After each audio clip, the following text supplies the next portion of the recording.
Hello, hello, hello. It is me, your true heel phenom SP3.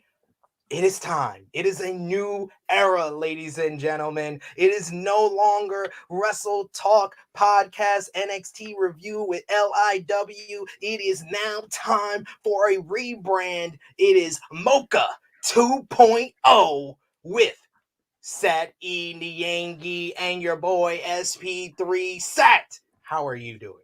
Yo, Sat E, the E stands for entanglement.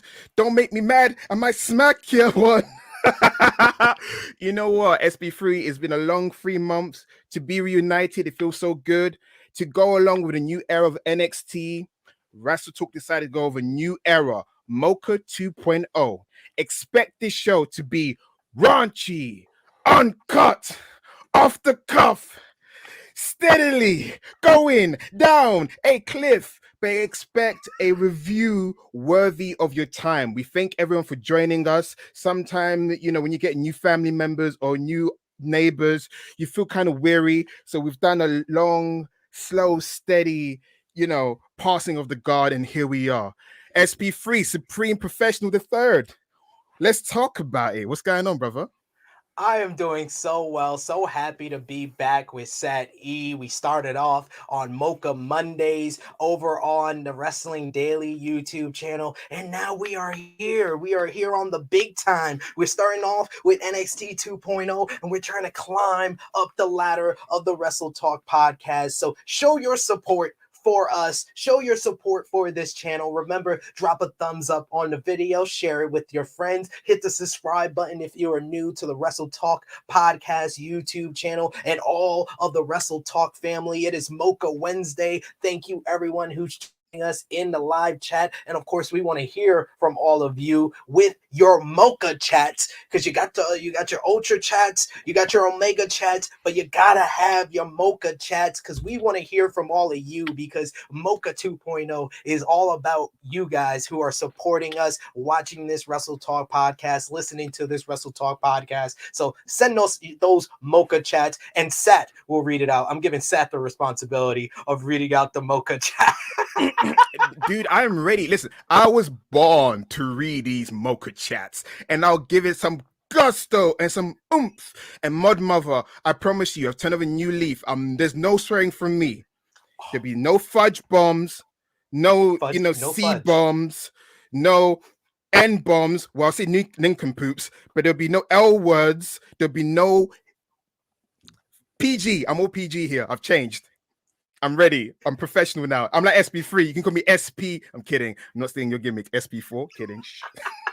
Yeah, SP4 is already out there in the world, and he's the one being good in the background. If you hear any kids screaming, it's usually Harlem. But we are here to talk about NXT 2.0 from last night, and we got to talk about the top headline here, which is all about the reuniting of the first ever NXT Women's Tag Team Champions. Last week on this podcast here, I literally told Sat, I was like, they don't usually have 7 matches on the card, so they're probably not going to have the NXT Women's Tag Team titles defended. And I was wrong. I can admit when I was wrong. I know, shocker.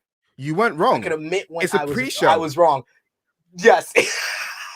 I didn't think about the kickoff show. That's why I was wrong. And Sat was also wrong because he said it would be Dakota Kai and Wendy Choo. But we started off the show with a small little backstage segment where Dakota Kai was looking for Wendy Choo. She finds Wendy Choo's pillow all torn apart. The fluff is all out of it. She finds her slippers. She finds her PJs on the ground. And it's a mystery. It's like, what happened to Wendy Choo? Is she asleep somewhere and forgot all her gear? And then later on in the night, we get Toxic Attraction. They come out. First of all, Mandy Rhodes says that Surray and Kaylee Ray misconstrued her words. She said that she could take on and take out any woman in the NXT locker room, but she didn't mean all the women at once. So she felt offended by that. She reminds everyone she's the baddest. I don't know what you would call the baddest Bitcoin. She's the baddest Bitcoin.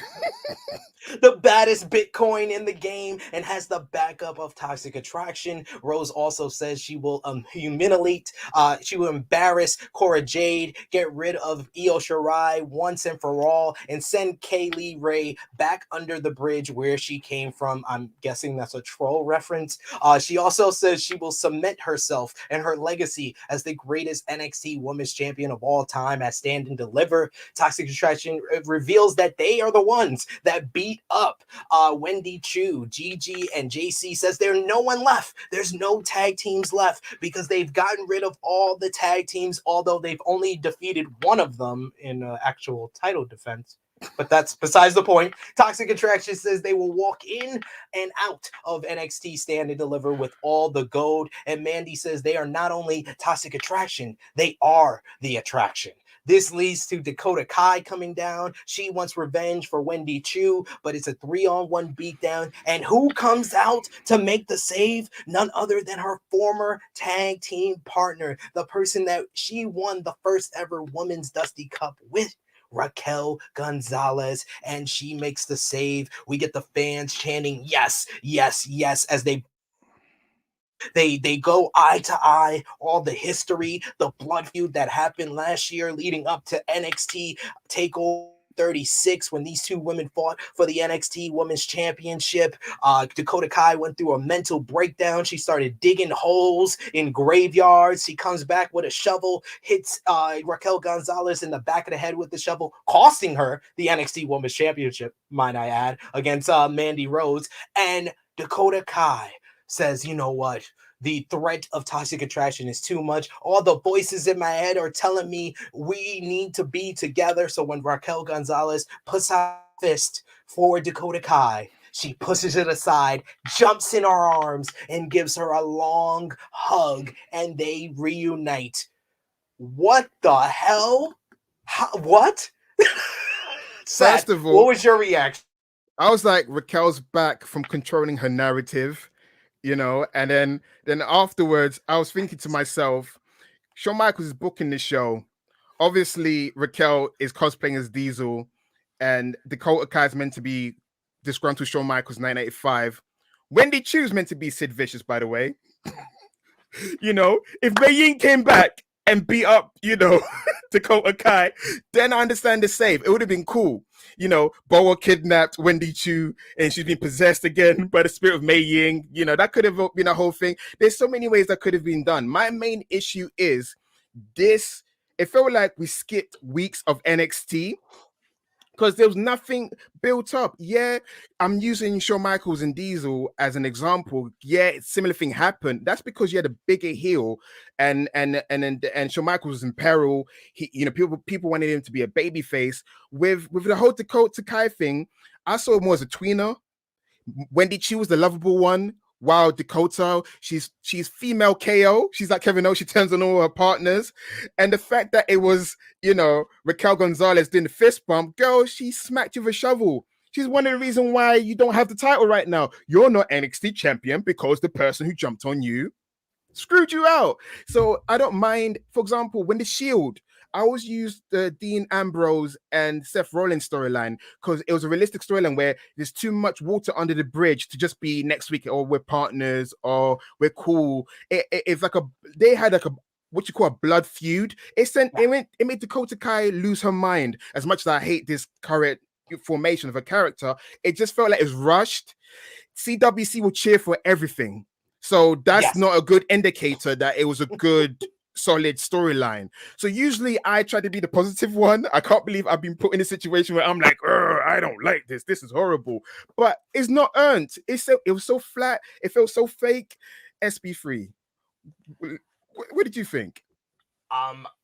In a vacuum, I would be okay with this, but you said the operative word here. There was no build up to this at all. The little or none of this build up was basically Wendy Chu and and Dakota Kai talking about all the people that Dakota Kai turned on. And I don't even refer to her as the female KO. I refer to her as Dakota Kai as Sasha Banks 2.0, because Sasha also turns on most of our partners. That's what made Bayley turning on her in 2020 such a big deal, because finally someone turned on Sasha. So Dakota Kai has kind of been in that same range, turning on Tegan Knox back at NXT War Games in 2019, and then turning on Raquel last year. So yeah, it just didn't feel earned at all.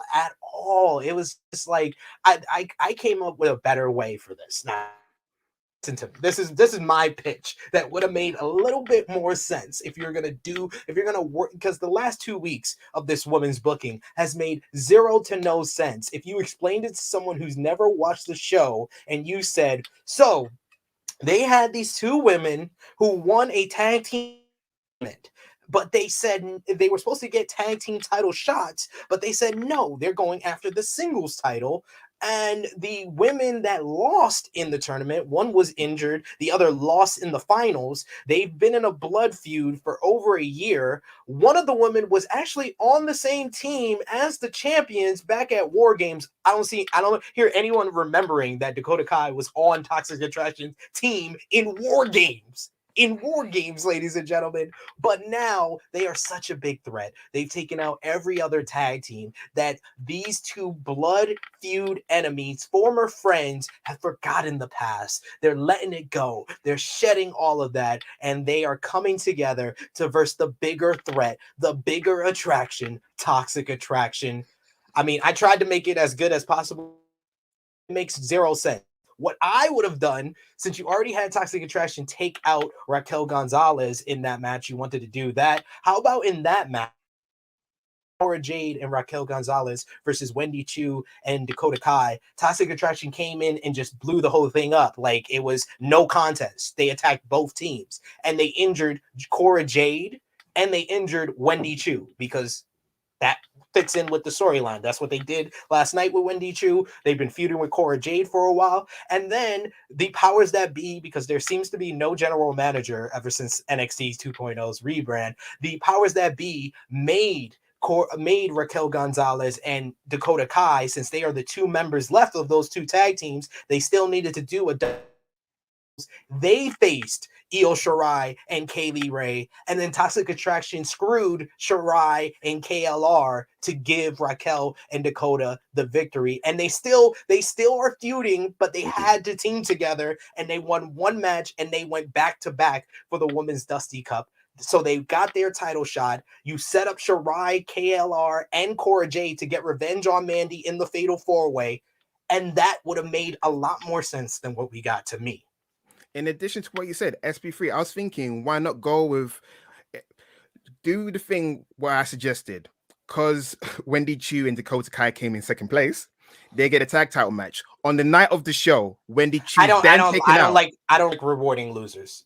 That's why I like my way. I knew you were gonna bring up that again, but I don't like rewarding losers. Okay, but what I'm trying to say, that it would have been a simple case of like, okay, Wendy Chu and Dakota Kai gets the title shot. Wendy's taking it on the night, and then Dakota Kai has to go in a handicap match. Then Raquel comes out and does the whole tag thing. That way, it's kind of like, I don't like this woman, but I don't want Toxic Attraction to be champion. It's like doing the balancing of like, okay, this outweighs my issue with Dakota Kai. I think it was how it was presented. If it was presented as an uneasy alliance, then it's good. If the whole hugging, next thing you know, the pets jumping on them, licking them in the face, the parents are hugging, oh my gosh, our kids are friends again. Because I'm like, they were never even portrayed as friends. It's more like, this is my heavy. She just got too big for a boot. She took my title. It's not like, it doesn't feel like there was ever even a friendship there. It was just like, you're my insurance policy.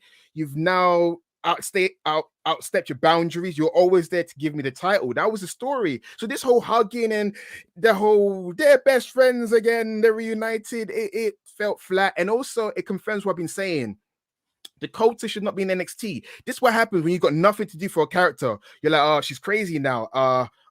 She's now hanging out with the sleepy person. Now she's teaming up with there's no payoff. And why would unless Dakota's like, I'm gonna get my there's no revenge. She doesn't even have your title. Why are you hanging out with Dakota?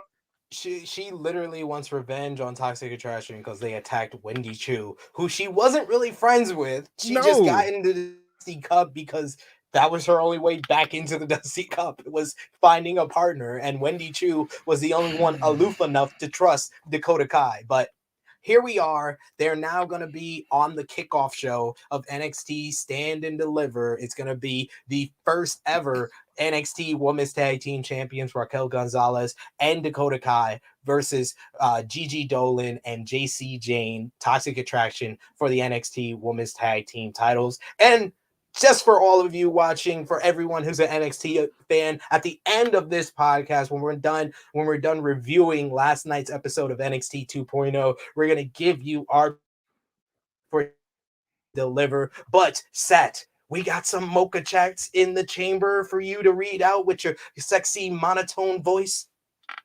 What? I don't have a sexy monotone. Wait, I'm looking at the chats right now. Wait, is there a question in? I'm legit looking at it. Is your one more updated than mine? I don't it up. I was leaving it up to you, but I'll take that as no. You scared me there. I thought you no. There's nothing in there. I just checked right now. Come on, guys, send in your question. I promise I'll read it with so much gumption. Yes, Sat has a very sexy voice. For all our podcast listeners, they prefer your voice over mine, I'm sure. But yes, most of them are American, so you sound American. I sound exotic because I'm British. Exactly. That's it. That's like you have 10% more sexiness than me because of your accent. Let's not talk. Nah, that's not true, man. You're Afro-Latino, man. You go far. You come to the UK, you're a married man, but you have to bring your wife too because she has to like kung fu kick some. Might come sooner than you think, ladies and gentlemen. We might talk about that. But yes, let's get into last night's edition of NXT 2.0. Send those MochaChats in. We want to hear what you thought of Raquel Gonzalez and I reuniting. Don't listen to our opinion. Tell us your opinion. What did you think? Did you like it? Did you enjoy it? Did it make sense to you? I mean, I would love for you to make it make sense to me, please. So send those MochaChats in. But let's get into this episode of NXT 2.0. It started off in a unique way where we had Imperium making their entrance. We get Gunther in the front with the rest of Imperium, Fabian Aichner and Marcel Bartel, and then we just see him just boom right into the camera range because LA Knight attacks him from behind, and they start pretty much how we ended this whole situation last week with LA Knight and MSK and Imperium, and we start off a huge brawl to kick off the show that leads into a trios match of Imperium versus LA Knight and MSK. A little stand and deliver preview here. I liked MSK. They started flying with Tope Suicida by Nash Carter, where he almost flew over Bartel's head in the beginning here before the first commercial break. But Wesley, he gets caught by Gunther, and then we get a stare down with him and Knight before the commercial break. Knight makes a hot tag after the commercial. He comes in. This leads to Gunther and Knight fighting to the backstage area. They start brawling. So it comes down to the two tag teams. And then basically Imperium cuts the ring off. They take out Wesley. And then Fabian Aichner blasts Carter with a lariat, turning him inside out to give Imperium the victory. I thought that this opener, it got a good amount of time. Post-match, the Creeds stare down with Imperium and MSK to preview the three-way for the NXT Tag Team Championships. Sat, what did you think about this opener here? Well, during the brawl, I've noticed that NXT's entrances have become less of a priority. It feels like someone's following the AEW Rampage model of like, let's just hook him from the beginning, because they just went straight right into it. It was a good match. Fabian Aichner's lariat, that was for me the highlight of the match. And Gunther, my goodness, he's lost so much weight. He's looking like a waif. He's got a svelte physique. Yeah, like my guy's working out. It made sense for Imperium to win because they're the more experienced team. A lot of the times, WWE sometimes like to favor babyface tag teams over an established team, and I'm happy that NXT is giving Imperium the respect they deserve, unlike another team we're going to talk about later. Yeah, it did what it needed to do. I can't wait for the triple threat tag team match because that's become a staple since Hardy's, Dudley Boys, and Edge and Christian. They love a trios team match, and it's destined to be a good one. Well, last year at Stand and Deliver, MSK won the NXT Tag Team Championships with the Grizzled Young Veterans and Legado del Fantasma. So, it was cool for the champion here. Looks strong. A bunch of people want the Creeds to win on Saturday, but MSK, you heard the boos for Nash Carter and Wesley. It has returned, and that has to do a lot with what's going on social media. But we You don't have think? time. Yeah, CWC don't have think social so. media. Yes, they CWC do. don't have social media. They have 4chan on Reddit. Hey, Sat, I would be careful talking about the CWC. I saw some people from the CWC in the comments last week. They came for us because we said that they didn't sing Glorious, and they told me that they did. So, I think they do have social media, and that's the reason why they brought back the Boo Birds for MSK. They just don't seem to be liked in Orlando. Well, that's what I'm saying. CWC is not a good barometer for what's over. You have to wait for this Saturday and Sunday. This Saturday, I'm a LA Knight fan, but I want to see how over he really is. And also, do you guys really hate MSK? That's why I can't wait for this Saturday. But on to the next segment. Yes. Next, they went to a little vignette where they highlighted Io Shirai and Kaylee Ray's Women's Dusty Cup win. They talk about getting revenge on Toxic Attraction, and both ladies say they will win on Saturday, getting into a little argument. And in the end, they both say, "May the best woman win," with each of them kind of saying they are going to win. Kaylee Ray talking about her run holding the NXT UK Championship for 648 plus days. Io Shirai, one of the most decorated women in NXT history, former NXT Women's Champion and NXT Women's Tag Team Tag Team Champion. What do you think about their reasoning for taking the Fatal 4-Way match over a tag team title shot? I was gonna ask you that, but before I start, shout out to A-Mac, Alex McCarthy in the chat. That's our other daily brother. So I'm excited. Indeed. He's always the Irish Chief. All love, brother. I wish you were here to get your points on things. To be honest, I didn't mind the fact there is like a smart babyface reasoning. They're using her words against her. The only issue is, or the only question is, we didn't see this case being pleaded, and for it to be like, yeah, that's not a bad thing. Yeah, you did with the tournament. You don't want to defend it. You don't want the title opportunity. Okay, this can work. I didn't mind it, but I was thinking the whole time, what's SP3 gonna think of this? He's still probably gonna shake his head like, nah. It was a bit smart use of footage as well. It was just like in that concise form, out of context. That's what you call doctoring footage. They're doctoring footage. I am right there with you, Wade Barrett. Wade Barrett is throwing his hands up on them, kind of misconstruing her words. Mandy Rose, he should not be defending this. But I'm all, I'll take off my Vince hat and I'll think logically, and I want to see this Fatal 4-Way a lot more than I ever wanted to see Mandy Rose versus Cora Jade. Can I ask you a question? This is me. I'm going to be honest with everyone. I haven't watched any of Mandy Rose's title defenses. So has she been a good champion? I'm legit. Have you watched? I know I seen. I don't remember her last title. Well, no, her last title defense was against Kaylee Ray, because that's how we got the tag team of Io Shirai and Kaylee Ray before the Women's Dusty Cup. That was back at, I believe, Vengeance Day.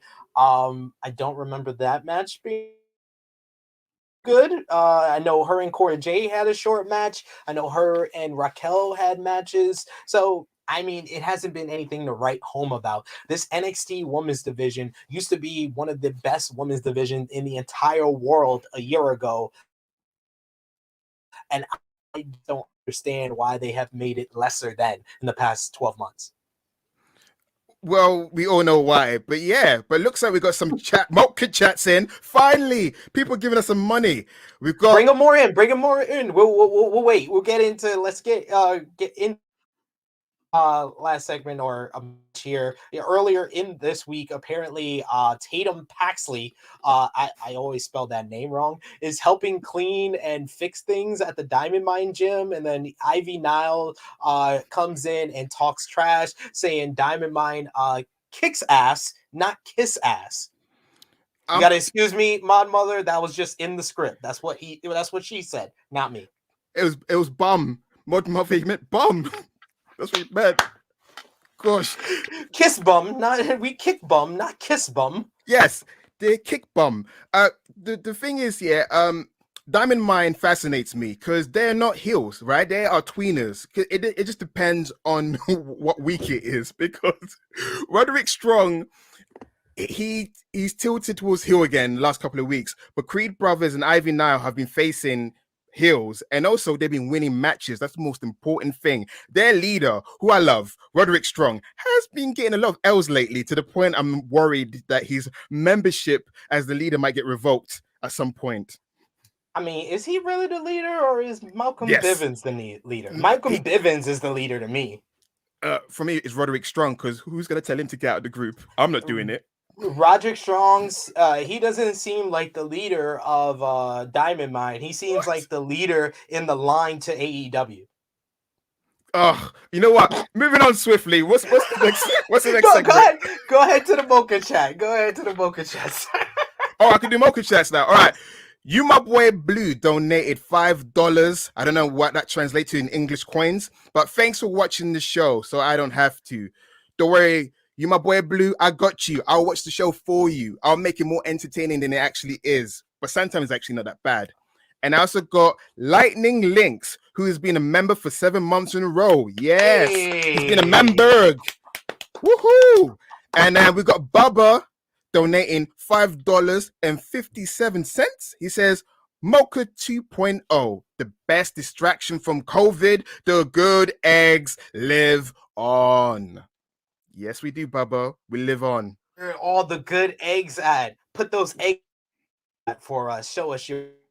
Keep those Mocha Chats coming. We love the love. Shout out to you, my boy Blue. He's one of the true heels over in the True Heel Heat community chat over on that channel as well. So appreciate you showing love from Mocha 2.0 here. Next segment, it was another backstage segment, which they have a lot of these on NXT. Like I really noticed that, taking notes for the first time on this show.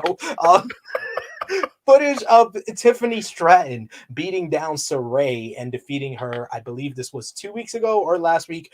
We also see Surray searching for and finding her necklace underneath some like production truck or production thing in the backstage area. It was weird, but I had to take note of it. We also had this led into these two backstage segments were because we had Ivy Nile going one-on-one with Tiffany Stratton, two of the two young up-and-comers, newer stars of the NXT women's division.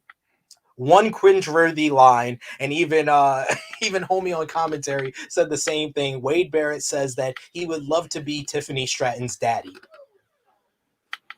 Yes, he said that. He said that, ladies and gentlemen. I just put in my notes. Yikes. In the paternal sense, right? We're gonna go with that. I mean, I don't know if he wants to be Tiffany Stratton daddy's in the paternal sense, because that means that you got to give up a lot of credit cards and pay for her shopping sprees. Or maybe he wants to give her the Barrett barrage. Whatever that means. He wants to give her the bull hammer.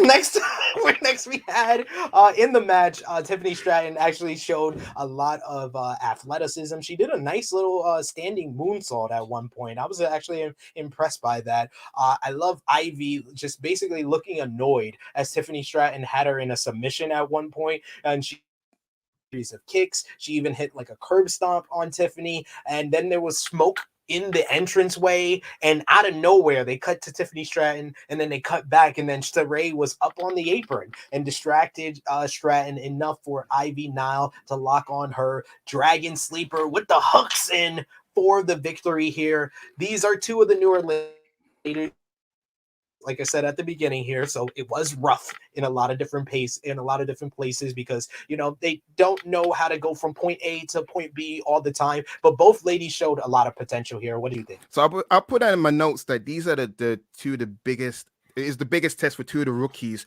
who are clearly groomed in NXT to do big things, and based on off their experience level, they had to produce a satisfactory match. The moves were good, but like you said, the transition wasn't as smooth as it should have been. There were some mild timing issues, but Ivy Nile, of the two between Mandy Rose 1.0, aka Tiffany Stratton, and Ivy Nile is slightly more ahead in terms of skill set level in the ring. She dresses like Mandy Rose. She picked up Mandy Rose's outfit 2 years ago. She's like, yeah, I'll take that. She was like, you don't have the blonde hair anymore. You don't use the colorful outfit anymore. Yeah. Hey, I'll take all of that, and I'm gonna be Mandy Rose 2.0. Tiffany Stratton should go SmackDown and hang out with Sonya. It will probably take Sonya 5 minutes to realize she's not talking to Mandy. Oh snap. Yeah, so this match was good. It wasn't great. It wasn't a disaster because it could have been like blown spots. It could have been visible where the timing spots went wrong. But Ivy Now, I'm high on her. She's someone that reminds me of 1987 China, where she's like the silent killer. She just frowns, and that's it. She's money. She's got the arms. She's got the frown. That's all you need. And she does her moves well. She does a nice push-up. She does a nice, head, neck vice. She does the, the cravat, that dragon sleep that she does. So I'm happy that she won because for me, and also she's over in the CWC, whatever that means. I mean, it means something. She's over with the fans she's gonna be in front of every week. She's over in Florida, guys. She's nothing, Florida's cool, but I'm just saying she's over in Florida. I just can't wait for Stand and Deliver so I can see more. I want to know what it's like in other parts of America. You want to see if they are over outside of the CWC and in Orlando, which is totally understandable because they've been here for 2+ years. So it's totally understandable that you want to see them out there on Saturday in Dallas. So it should be a bunch of fun. Next, we had probably, in my opinion, the best segment of this entire show. Tommaso from his usual setting by the garage door. I know you hate Ciampa or you think he's old. Yes, I'm talking to you, Sat. You're slander for all the Wrestling Daily or old school Mocha Monday fans. Your bias against Tommaso Ciampa. You know the story. Yes. I saw him and he looks like a lovely guy. And so I squashed the beef in my head. This one-sided beef. Because you didn't want to say it to him. No, listen, I was AMAC's guest.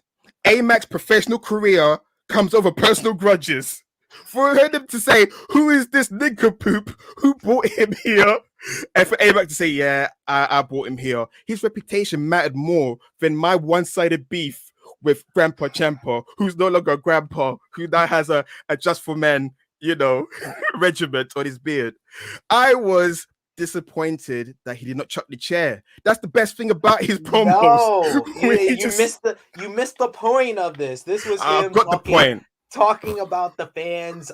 This is the end at Stand and Deliver. He brings up the NXT fans were there when his wife had 5 miscarriages before the birth of his daughter. That was I was like, wow, he's being real here. You don't bring this is real. Ciampa says he will end his final night the right way with a fairy tale ending, and then he was about to chuck the chair, but instead he laid it against the garage door because on the back of the chair it has his NXT tombstone from September 9th 2015 to when it will end this Saturday, April 2nd, 2022. I thought that this was nice use of real to add some emotion to his match with Tony D, because if promo that he cut talking about this might be the end of him in NXT that set up this match with Tony D, and then this promo here, if it wasn't for his promo work, this would probably be the match that I would least be looking forward to. But when you really look at the Stand and Deliver card, I feel like Ciampa versus Tony D is the most unpredictable of the matches on this card. But what did you think about this promo here?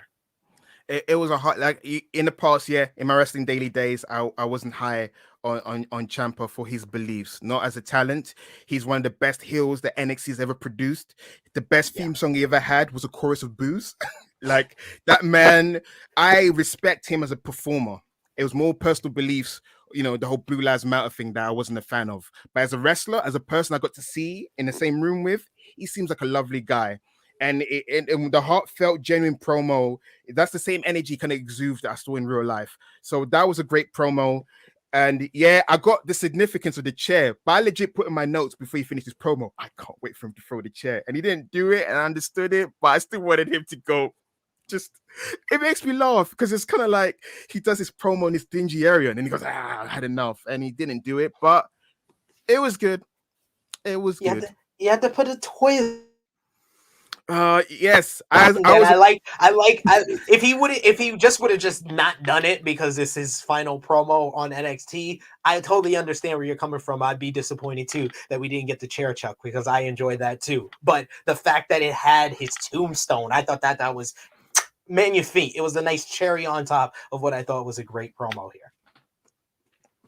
There you go, Tony D. Hey, forget about it. You should know you're part of the Italian family, a prominent family, as I found out earlier. I find out things about you a lot. Like I feel like, oh yeah, I know SP3, and I know Supreme Professional the Third. Then he drops little nuggets about himself that's super interesting. Anyway, moving on swiftly. You gotta listen to the extras to find out what he's talking about. We see Dolph Ziggler is traveling.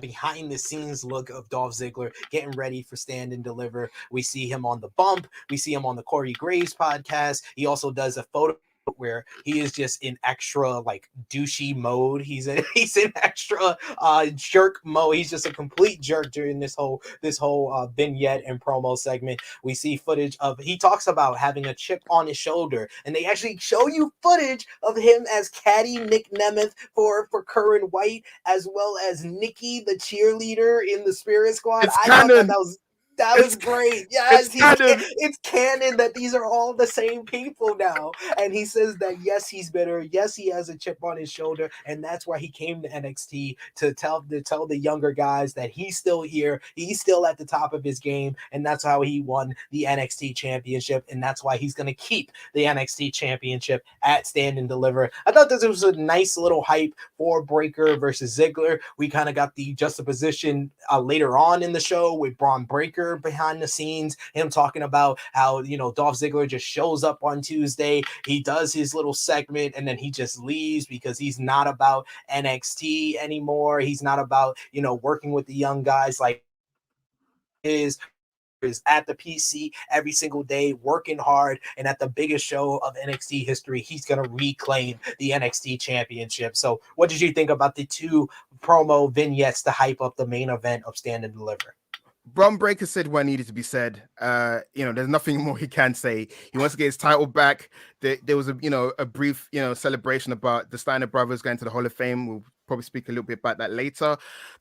Dolph Ziggler, I'm happy for him, but at the same time, it kind of reeks of a guy that graduated from high school a long time ago, then went to his high school reunion. Then for some reason he stole the trophy, and now he won't leave the high school for some reason. It's like, dude, you had your time. Because the way he's acting is like, this is the DZ people been waiting for. This is the Dolph Ziggler, on the main roster. This is a developmental, son. Like, you're just there to I don't know, give. You know what he is? Have you ever seen First Kiss with Drew Barrymore? Yeah, First Kiss. Yeah. I've seen it. Of course, classic. That's a classic. He's basically David Arquette in First Kiss. David basically was the high school star baseball player, and then he left high school. He gets hurt, and then he's working at the tiki shop in town. And then because his sister has to go undercover in the high school, he comes back to high school, and then once again he's the star again. That's Dolph Ziggler. He's gone back to high school and he's being the star athlete once again. Dolph Ziggler is David Arquette in First Kiss. And also, I just hope, it's kind of weird because you want Braun Breaker on the main roster, but we've seen instances when Braun Breaker still got a lot to learn in terms of seasoning in the ring. He does explosive moves really well, but in terms of being a great storyteller, he's still got another 6 months to go. So I hope that Braun Breaker gets that big stage, Stand and Deliver. And then after that, Never Been Kissed. Never Been Kissed. Yeah, I was like, it's something about her first kiss Sign About Kiss or with Drew something like Barrymore. that. Yes. But my only Thank you, my, Annika. You're the best. You're the best. Anik, you're the best. My only issue is that Dolph Ziggler is part of an aimless tag team, because I'm going to do a quick comparison. So when Cesaro and Sheamus were put together, the Bar, people were cringing, but they ended up being a great tag team that served the purpose in the division. The Dirty Dogs could be a lot more, but they're not being shown a lot more. They're a tag team that wins sometimes, but they're mostly being introduced as a joke, not even a threat, if you're being honest. So Dolph Ziggler, have your great 5 minutes.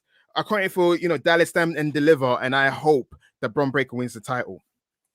Yeah, I think it's time for Braun Breaker to regain the title. I think they just did this so basically, he has his big moment in front of the big crowd in Dallas, Texas, as his father and his uncle going into the Hall of Fame. This seems like a Steiner Breaker weekend. Steiner Breaker, I like that. It sounds like a finishing move, Steiner Breaker. Because it probably is a finisher you might introduce on the night. Bingo. Now that's canon as well, ladies and gentlemen, because Vic Joseph said on commentary that his father is Rick Steiner, and that's his uncle Scott Steiner. So it's now canon. So now they can say when Robert Roode does an elbow drop into the push-ups, they can say, oh, they're mocking Braun Breaker's uncle. Oh, don't forget, newly WWE Hall of Famer. They'll have to plug that. That's going to be the talking point from now on. Absolutely. So next we had probably the vignette that's been talked about. I've seen a couple people tweet about this one. Cora Jade and she talks about her journey to the NXT Women's Championship, discussing her dream of becoming a WWE superstar, just a little girl that dreamt from Chicago, and she graduated early so she could start wrestling in the NXT Women's Championship. She mentions the past champion Bailey, like Asuka, like Sasha Banks, like Charlotte. I don't like her, by the way. I was like, what? That was random as hell. That was random as hell. I love that was in my notes. That was so random, though. It was just like, I was like, did you have like clairvoyant and saw the future of you jobbing out to Charlotte Flair over and over again when you get to the main roster? So you had to mention, I don't like her, by the way. And kept going, talking about Rhea Ripley, Shayna Baszler, and saying that Mandy Rose doesn't live up to and doesn't hold the title like those past great champions of NXT. And she brings up that KLR are very accomplished. Io Shirai, the most decorated woman in NXT history. Kaylee Ray, the most decorated woman in NXT UK. But and deliver, she will realize her dream. I thought the one thing that stood out to me is that Cora Jade doesn't like Charlotte Flair. That I don't know what, but that was the main thing that stood out from this vignette for me. For me, it also, so before we get to that, I feel like Cora Jade's gimmick is, I'm 32 years old, but every time she's on screen and she talks about growing up, she makes me feel like 42. Because I was like, you grew up doing Paige? Like I was in my early 20s when okay, the Charlotte thing is, someone probably told her, you see that storyline that they did with Tony Storm? Yeah. You're in your early 20s, right? Yeah. You're gonna be throwing pies at Charlotte Flair, because they already did the Home Alone thing. They're like, this is great. What more juvenile storylines can we get you in? And yeah, and also, like, she's right. Mandy Rose is the Sergeant Slaughter for the NXT Women's title. It has to start somewhere, because all the previous champions have been great caliber. You can't talk shiznit by any of the previous champion. Mandy Rose, you can poke holes in her game. She's like Sergeant Slaughter. She's kind of like, they gave her the title, but it wasn't as great as the previous champion. You have to start somewhere. She's the Sergeant Slaughter. No, actually, no. Raquel Gonzalez is Sergeant Slaughter. They're both Sergeant Slaughters.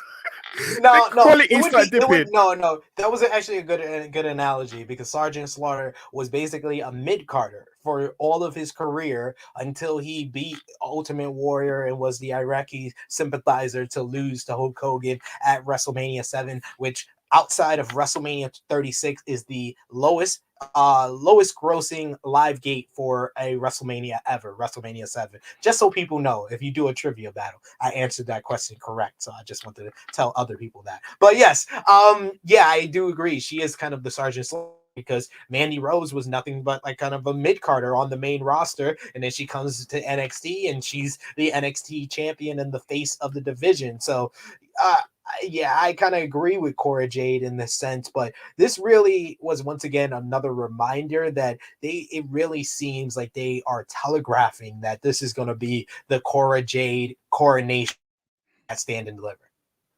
Which is not a bad thing. Anything that gets Io Shirai off NXT as soon as possible. My girl's been there for 2 years. She graduated 2 years ago, guys. Leave her be. Let her start her new job now on the main roster. Let her start on the main roster. Let her start her promotion already. But yes, next we had some tag team action. It was Legado del Fantasma versus Josh Briggs and Brooks Jensen. The one move that stood out for me was Joaquin Wilde busting out a flagpole elbow drop off the ring post, and then drop the elbow on Jensen on the floor. Legado del Fantasma isolated Jensen until he makes the hot tag. Wild goes for a 450 splash, but he's distracted by Fallon Henley, who attacks Elektra Lopez. I always confuse Fallon Henley and Tatum Paxley. I get that. Yeah, I don't blame you. I don't blame you. They both came in around the same time. They both had similar gear for a bit. But yeah, they're just interchangeable right now. I don't think anyone would notice. No, neither one of them really stand out too. So yeah, this leads to Briggs actually catching Wild on the 450 splash into a choke slam, and then they hit the high low Jensen and Briggs for the 3. Just thought it was kind of there. What about you, Sad? Are you ready? I'm about to go in on Bull McGillicuddy, because he looks a cross between, Curtis Axel and Bo Buchanan. Bull McGillicuddy looked like a third member of the Smoking Guns. Briggs reminds me of a young Bradshaw, because that lariat was good and that chokeslam was good as well. But I don't get Briggs and Jensen. They remind me of a bit like Bland and Murphy. That's what I used to call Blake. Bland and Murphy when they were tag team at NXT. It's a tag team I don't think will make it to the main roster. I see them breaking up down the line when Vince comes and does another check at the Performance Center. He goes, "Wow, who's that? His name is Briggs, sir. Who's that?" That's Bo Buchanan, sir. "Ugh, break him up. I want him on the main roster now." So I see Briggs having a great main event heel run that should have been Duke Hudson's projection in NXT. I see Briggs' future, but as a tag team, they got a ceiling, because they're a bunch of guys. They look like fans. It's like, why is the CWC fans wrestling in the ring? Put them back where they belong. That's how I see them right now. Mendoza and Wild, they're slick in the ring. They basically did the bulk of great moves in the ring. But Briggs and Jensen, they're not for me. You know what I'm saying? I'm not the demographic they're seeking, if you know what I mean. So yeah, I don't really care for them.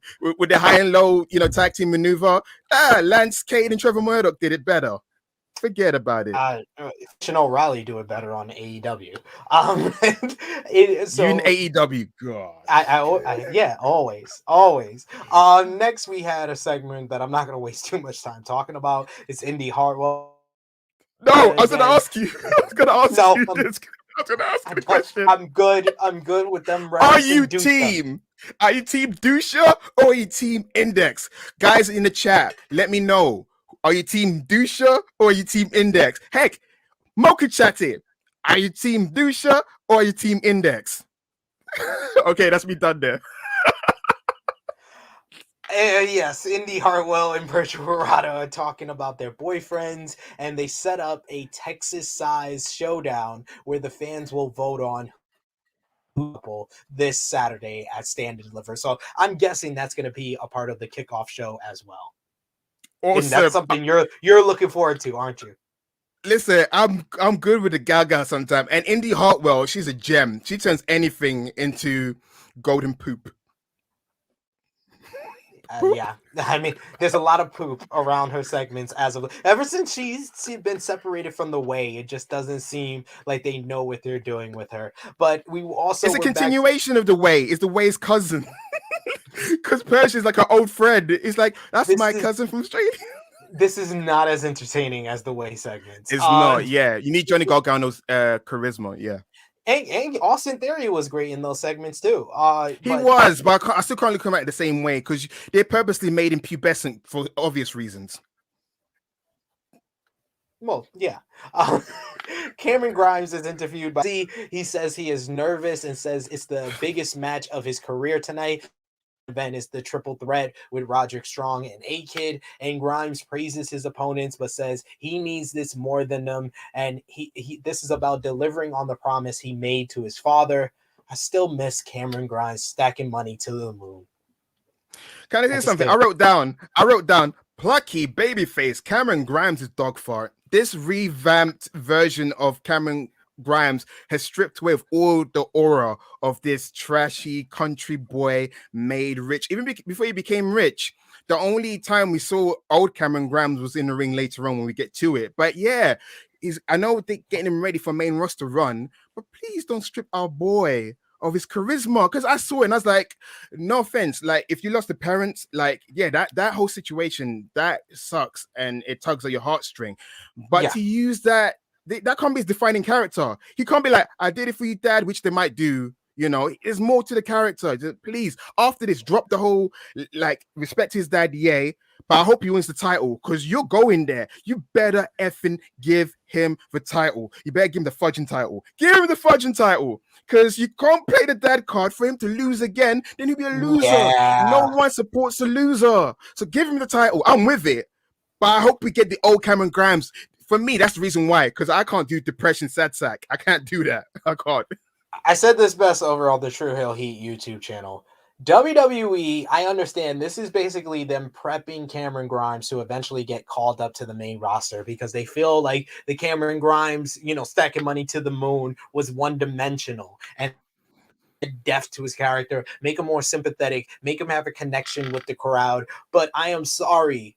Any serious character, think about any serious character in NXT, whether it be, your Keith Lees of the world, your Karrion Crosses of the world. Who did better, those two guys or Riddle?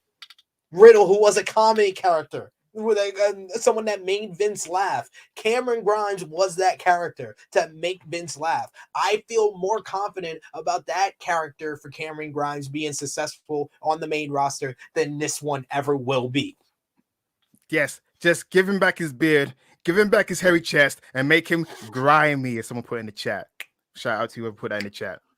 Nice. I got some more MochaChats for you in the end, just to let you know. I got one more. Absolutely. We're gonna get to it after we're done with the review here. Carmello and my favorite part of D2.0. Carmello talks about how he's a future general manager for all the banger matches he set up to set up the ladder match as Stand and Deliver. But he's interrupted by Grayson Waller, who says that he talks about he sacrificed his body to win the match at War Games for him and Hayes back in December. And then he ends the promo saying, mine's bigger than yours, in reference to Senga the Thunder being bigger than Trick Williams. And Carmello responds with, "Who says that?" That is true. Who says that? I don't want to go too much into it. It was a segment moving along swiftly. Very correct.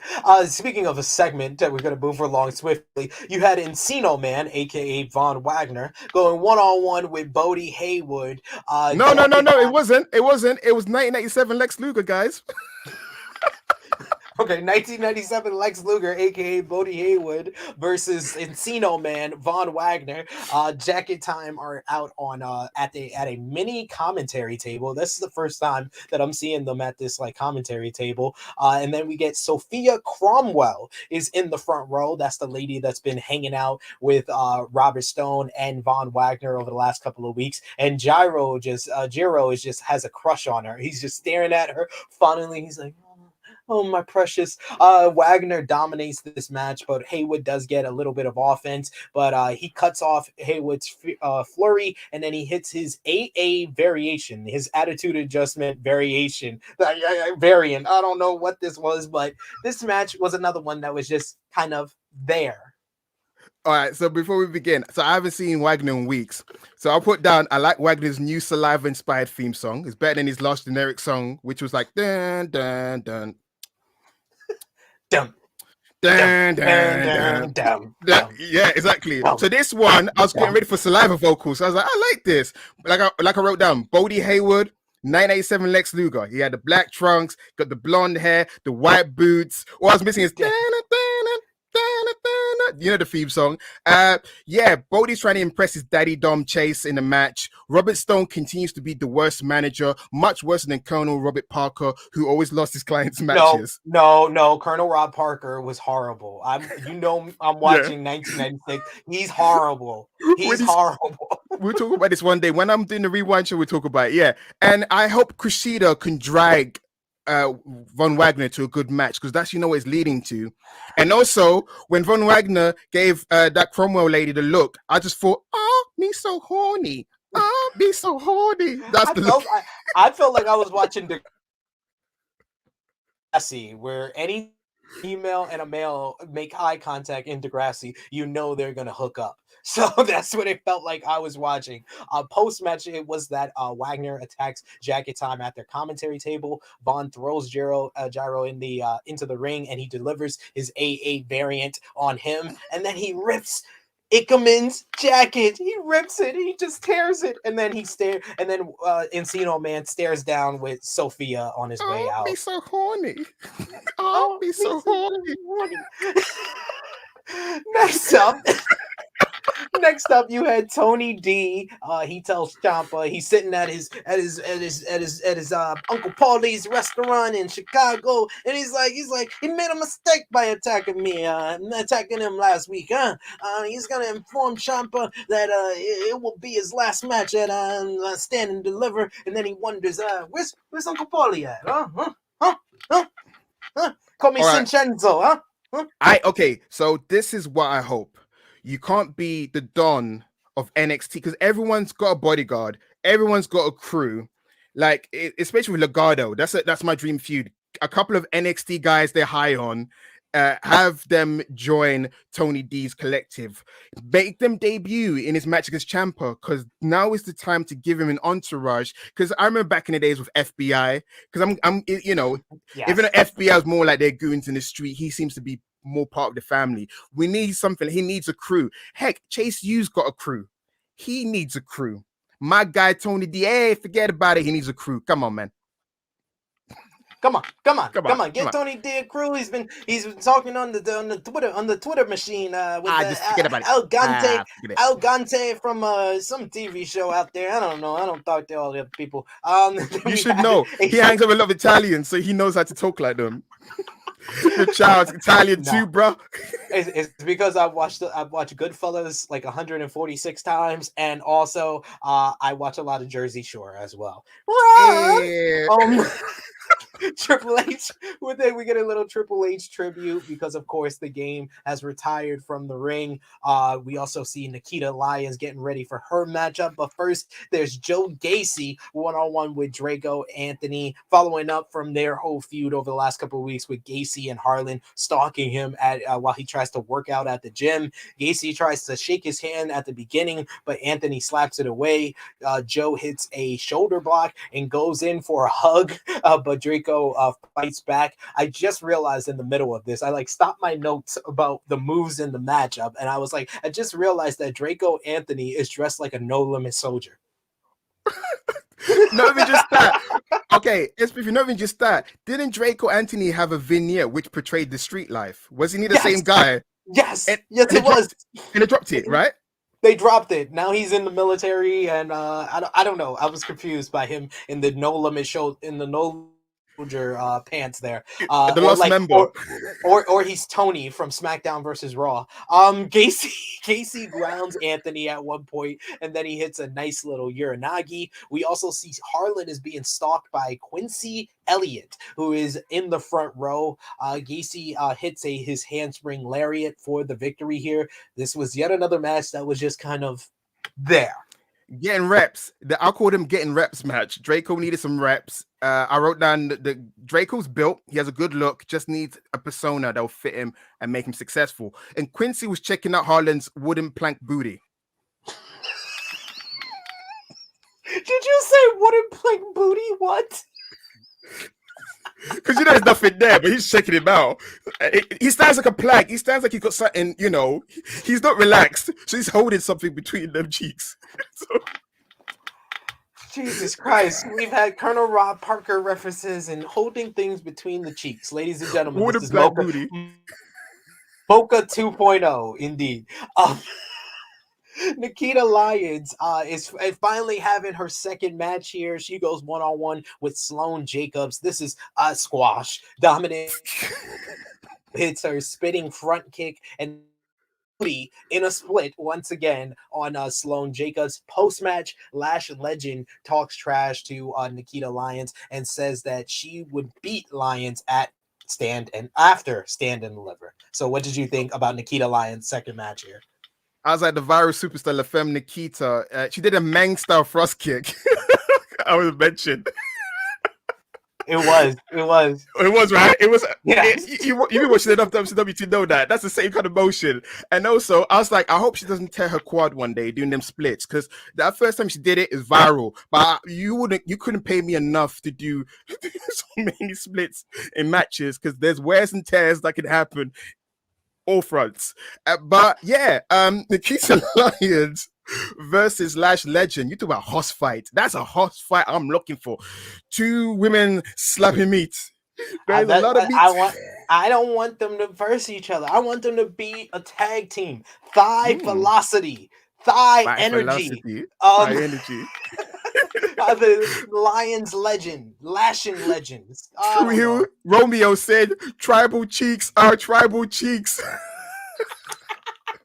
Our tribal cheeks, absolutely. Yam Yam Bigelow. I'm all for it. I'm all for all of these things.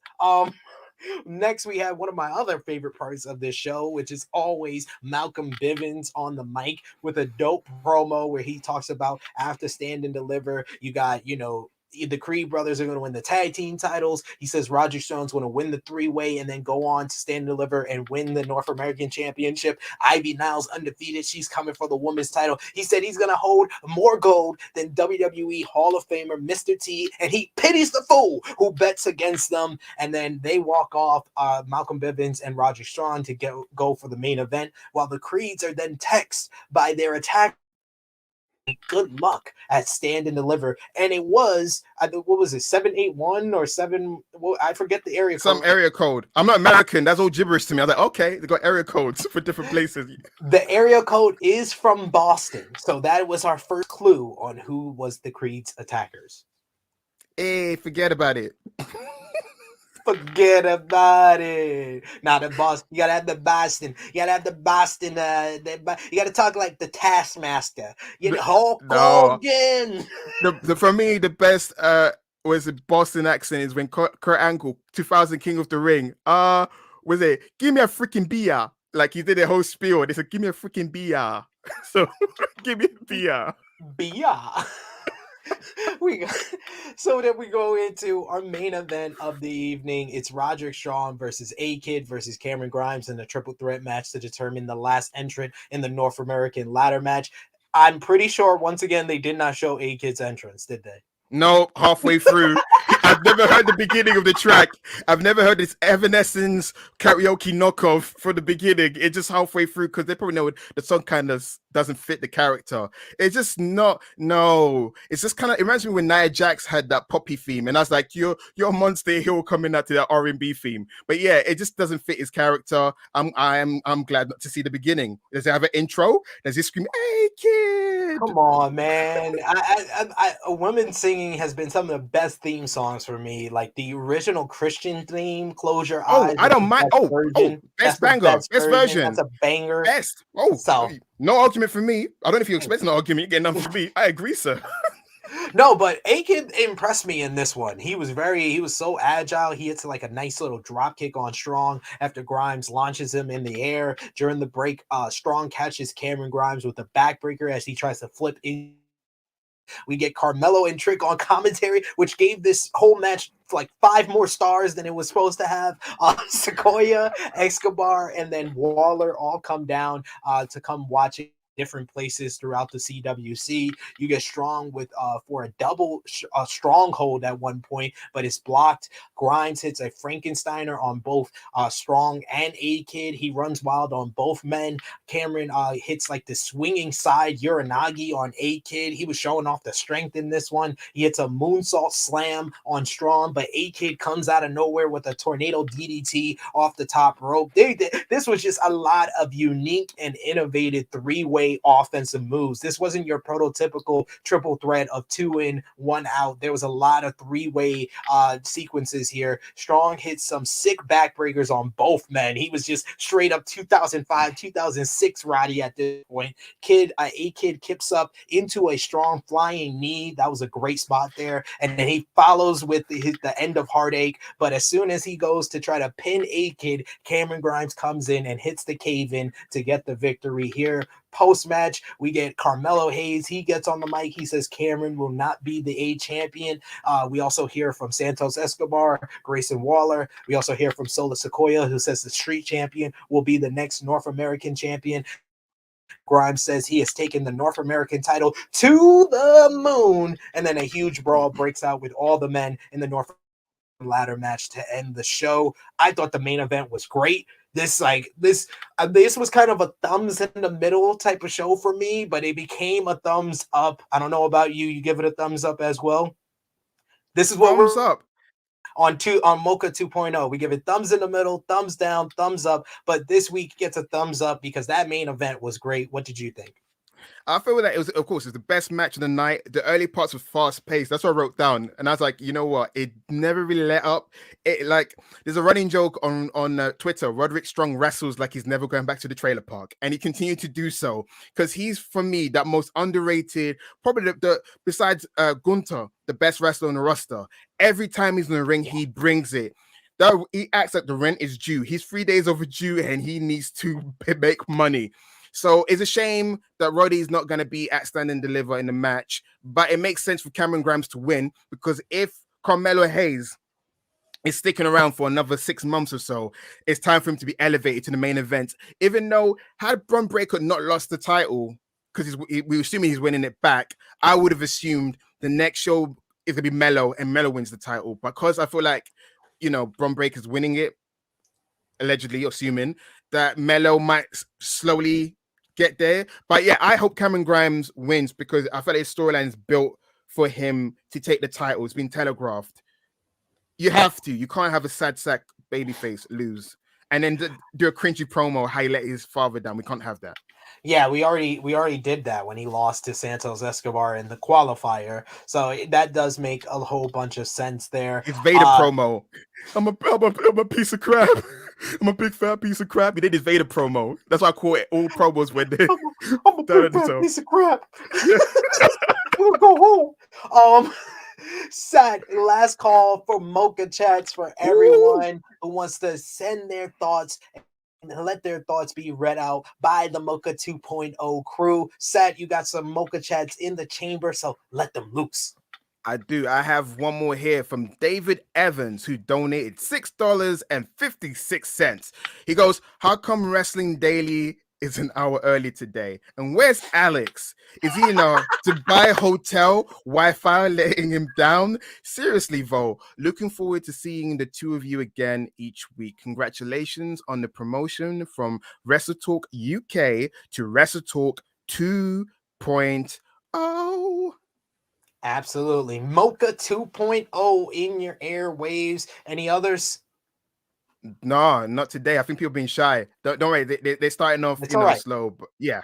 It's all right. They're testing, they're dipping their toes in the water. They're getting used to the Mocha 2.0 flavor. That is totally fine. But let's end things off here, Sat, with some rapid fire predictions for Stand and Deliver. So you got on the kickoff show is going to be Toxic Attraction defending the women's tag team titles against Raquel Gonzalez and Dakota Kai. Who you got in this one?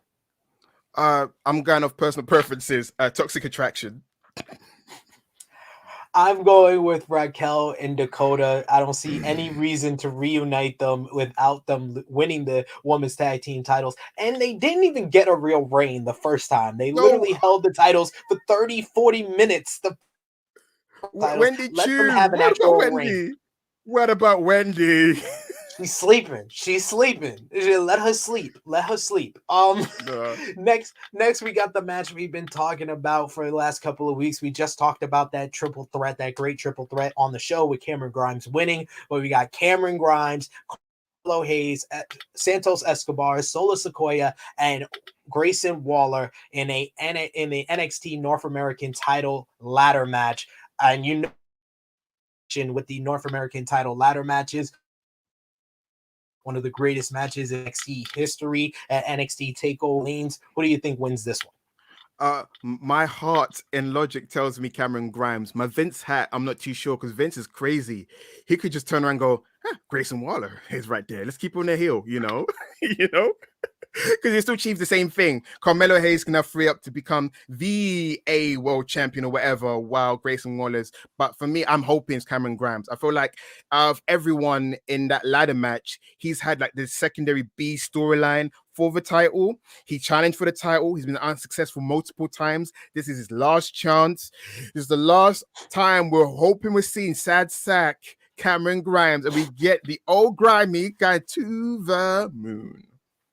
What about Like, you? this is his whole story that kind of started at Takeover 36 when he won the $1 million championship from LA Knight, and he basically gave the title to $1 Million Man because he said he was going to win a real championship in NXT, and he still hasn't been able to achieve that. You got the father play involved. You can't have him lose again once you put in you know, deceased daddies in this story. So it's kind of set up for Cameron Grimes to get the victory here, but it's a damn shame because I want Carmello Hayes to keep holding that titles because he's in such a great North American champion. He could. Vince could be like, you know, F all that.